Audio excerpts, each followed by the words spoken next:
When most people think of QR codes, they think of restaurant menus or a quick way to scan discount. But QR codes are now showing up in places you'd never expect. From public restrooms in Japan to car dashboards in Germany, they're being used for safety, trust, and even smarter cities. Welcome to Stay QRious. I'm Ed, and joining me is Ben, our CEO, to explore how QR codes are transforming the world beyond marketing.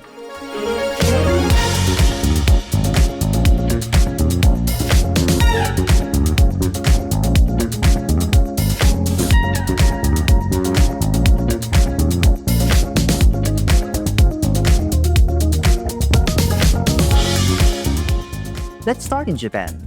TOTO, the toilet manufacturer, has this system where QR codes help people see real-time restroom queues and report issues instantly. Ben, what does this tell us about how cities are adopting QR codes? It shows QR codes are simple enough for the public but powerful enough for infrastructure. If you can manage queues, maintenance in something as everyday as a restroom, imagine what else cities can do: traffic, transport, even public health reporting. It's also about trust. People scan because it makes their daily lives easier.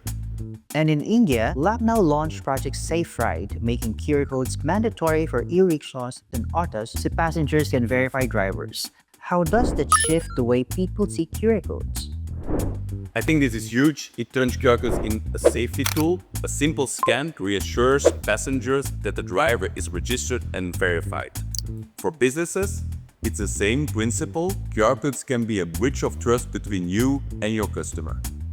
Switching gears to retail, Mart's Labubu doll faced a counterfeit problem, and now they're using QR codes so customers can check authenticity. Why is this so important for brands today? Counterfeits don't just hurt sales, they damage customer trust. A parent buying a fake Labubu toy, for example, that is unsafe, that's a brand's nightmare. With QR codes, brands give customers a direct, verifiable way to confirm authenticity.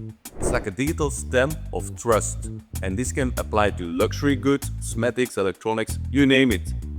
Do you think we'll see this become the norm for most consumer products?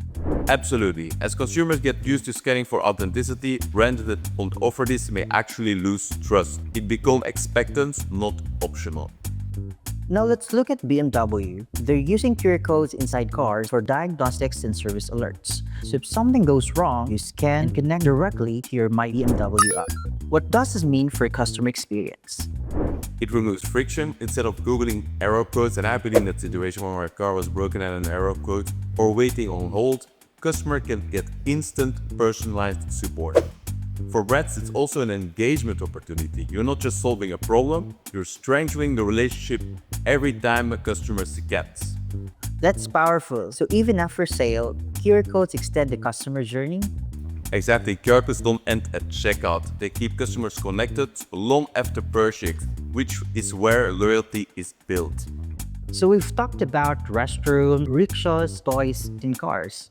What's the common thread here, and what does it mean for businesses listening to this podcast? The common thread is trust and utility. Whether it's public safety, authenticity, or service, QR codes work because they are simple, universal, and immediate. For businesses, the lesson is clear.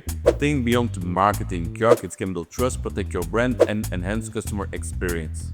If cities and global brands are betting on them, smaller businesses should pay attention to. Today, we saw that QR codes are more than just a marketing tool. They're part of civic infrastructure in Japan and in India. They're fighting counterfeits for Mart, and they're making car ownership easier with BMW.